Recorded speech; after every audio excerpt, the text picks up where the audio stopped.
Hello বন্ধুরা, cook with মৌহার চ্যানেলে সবাইকে স্বাগত। আজকে আমি বানাবো চিলি হানি পনির।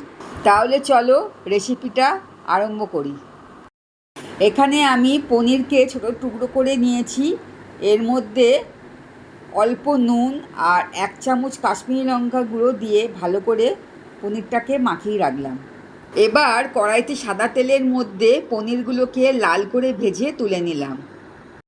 এবার ওই তেলের মধ্যে 2 চামচ আদা আর কাঁচা লঙ্কা বাটা দিলাম, আর মিক্সিতে কাজু বাদাম পেস্ট করে রেখেছিলাম, সেই পেস্টটা দিয়ে ভালো করে কষিয়ে নেব। এর মধ্যে এবার 1 চামচ জিরে গুঁড়ো, 1 চামচ কাশ্মীরি লঙ্কা গুঁড়ো দিলাম, নুন আর টেস্টের জন্য একটু চিনি দিলাম। এবার 2 চামচের মতন ফ্রেশ ক্রিম দিলাম, দিয়ে মশলাটা ভালো করে আরও একটু কষিয়ে নিলাম। এবার মশলার মধ্যে ভাজা পনিরগুলো দিয়ে ভালো করে নেড়ে অল্প জল দিলাম।